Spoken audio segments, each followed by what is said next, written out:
तो जय हिंद दोस्तों, कैसे हैं आप सब। दोस्तों पहले से ही पता हो सकता है, नोटिफिकेशन देखे होंगे कि ये भारत सरकार रेलवे मंत्रालय के द्वारा जैसे कि आरआरबी मेडिकल का जैसे कि नोटिफिकेशन नहीं है ये, लेकिन कंफर्मेशन है सीट का कि इतना इतना पोस्ट जो है कि अप्रूव्ड हो गया है। Approved vacancy for paramedical categories 2026 के लिए ये अप्रूव्ड हो गया है। इतना इतना जो भी पोस्ट इसमें दिया गया है, यहाँ पर 9 प्रकार के पैरामेडिकल पोस्ट है जिसमें 600 वैकेंसी है। ये दिया हुआ है, ये आएगा ही आएगा। जिसमें यहाँ पर देख सकते हैं डायलिसिस टेक्नीशियन का जो पोस्ट है, डायलिसिस टेक्नीशियन के लिए लेवल 6 का पेमेंट यहाँ पर रहेगा और नंबर ऑफ वैकेंसी जो है कि एक ही अप्रूव्ड हुआ है। उसी तरह ईसीजी वैकेंसी के लिए लेवल 4 का पेमेंट मिलेगा और 4 वैकेंसी इसमें भी आएगा। लैब असिस्टेंट ग्रेड टू के लिए यहाँ पर देख सकते हैं कि यहाँ पर लेवल 3 का पेमेंट मिलेगा और टोटल पोस्ट 31 है। ये पिछले से कहीं ज़्यादा है, पिछले 11 तो है, अब की 31 है, तो करीब करीब 3 गुना ये पोस्ट है, तो ठीक ठाक पोस्ट है। ठीक है, इसमें हम लोग ना पिछले जो एग्ज़ाम हुआ था या नोटिफिकेशन निकला था उसके बेस पर क्या क्वालिफिकेशन रहेगा, क्या एग्ज़ाम पैटर्न रहेगा, वो भी इस वीडियो में देख लेंगे। लगभग हर साल का, अब हर एक साल पर आता है तो लगभग सेम ही रहता है। इसमें क्या क्या डॉक्यूमेंट लगेगा वो आपको बनवाना पड़ेगा, वो भी आपको बता दिया जाएगा ताकि फॉर्म भरते समय कोई दिक्कत ना हो, पहले से कोई डॉक्यूमेंट ना छूट जाए। नर्सिंग सुपरिटेंडेंट के लिए 7 को है, यहाँ पर 372 पोस्ट है। लेवल 7 का पेमेंट मिलेगा जो कि बहुत ही अच्छा खासा पेमेंट होता है। और यहाँ पर फार्मासिस्ट लेटरल एंट्री जो ग्रेड होता है उसके लिए लेवल 5 का पेमेंट मिलेगा और 120 को सीट है।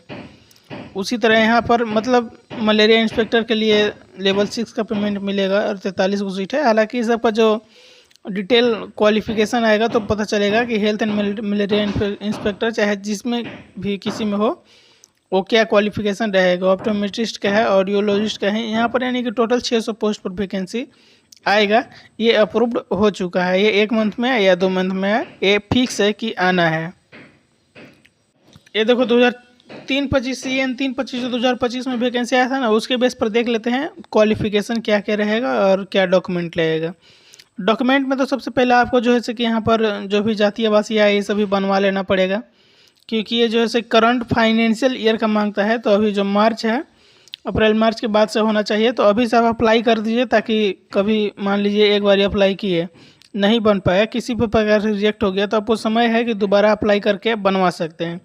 तो पहला में हो गया कास्ट सर्टिफिकेट, और कास्ट सर्टिफिकेट में भी जो ओबीसी वाले होंगे, ओबीसी वाले ये सेंट्रल लेवल का है तो एनसीएल सर्टिफिकेट बनवाएंगे, वो भी भारत सरकार वाला, ना कि बिहार सरकार वाला, भारत सरकार वाला बनवाएंगे।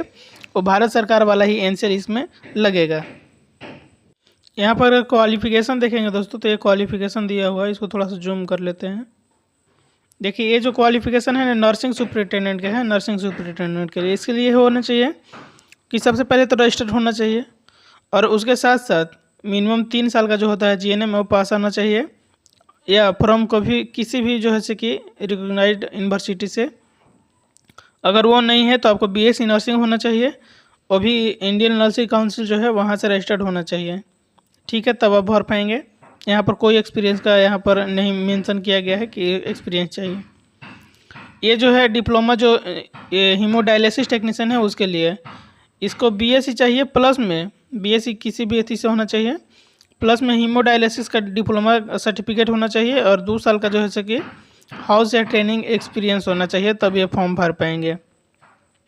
अब ये तीसरा है यहाँ पर कि ये मेन जो है कि सैनिटरी इंस्पेक्टर के लिए कि बीएससी होना चाहिए, केमिस्ट्री मेन सब्जेक्ट होना चाहिए बीएससी में, और साथ में chemistry undertaking the course plus 1 year diploma course इसमें होना चाहिए। मतलब BSc plus 1 year diploma course आना चाहिए सैनिटरी इंस्पेक्टर में। ये तो हो गया फर्स्ट। यहाँ से सेकेंड भी दिया गया है कि 1 ईयर नेशनल ट्रेड सर्टिफिकेट जो है कि सैनिटरी इंस्पेक्टर में वो भी होगा तो चलेगा, उस पर भी भर पाएंगे। दूसरा है यहाँ पर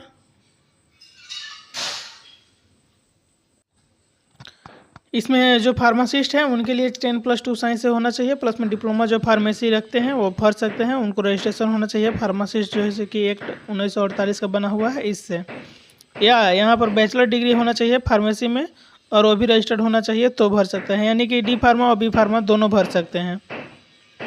यहाँ पर 10+2 फिजिक्स केमिस्ट्री एंड डिप्लोमा होना चाहिए रेडियोग्राफी में। मतलब आपको मान लीजिए कि 10+2 साइंस से होना चाहिए और यहाँ पर रेडियोग्राफी में डिप्लोमा होना चाहिए, तब आप भर सकते हैं एक्सरे टेक्नीशियन के लिए। ठीक है, और पर यहाँ पर नहीं दिया हुआ है, यहाँ पर सभी है। ये आते हैं यहाँ पर, तो लैब ईसीजी टेक्नीशियन के लिए 10+2 होना चाहिए, या ग्रेजुएशन होना साइंस से, या डिप्लोमा या डिग्री होना चाहिए ईसीजी में, तब आप फॉर्म भर सकते हैं इसके लिए। मतलब वही है, क्वालिफिकेशन अपने देख लेना है ठीक ठाक से, लगभग सेम क्वालिफिकेशन आएगा उसमें भी। यहाँ पर 12 ये लैब टेक्नीशियन की बात करें तो 10+2 साइंस प्लस होना चाहिए और डिप्लोमा होना चाहिए, नहीं तो सर्टिफिकेट कोर्स होना चाहिए लैब टेक्नोलॉजी में पर with diploma in medical certificate. मतलब यहाँ पर सर्टिफिकेट कोर्स वाला भी भर सकते हैं और DMLT वाला भी भर सकते हैं, और बहुत सारा दिया हुआ है यहाँ पर। मान लीजिए BMLT, DMLT और CMLT जो भर रहे हैं वो तीनों भर सकते हैं। प्लस में आपको 10+2 होना चाहिए साइंस से, तब भर पाएंगे। ठीक है, इतना ही क्वालिफिकेशन था। बाकी जो एज रिलैक्सेशन मिलता है SC एंड ST को यहाँ पर 5 साल, OBC वालों को मिलता है 3 साल, और ये एज रिलैक्सेशन मिलेगा। बाकी आपको जाति वासी है सब बना लेना है, फॉर्म फिलअप होगा तब फिलअप करना है। बाकी वीडियो अच्छा लगा, जानकारी अच्छा लगा तो चैनल को लाइक शेयर सब्सक्राइब जरूर कीजिएगा। जो भी जानकारी अगर चाहते हैं तो कमेंट बॉक्स में कमेंट करिएगा। जय हिंद।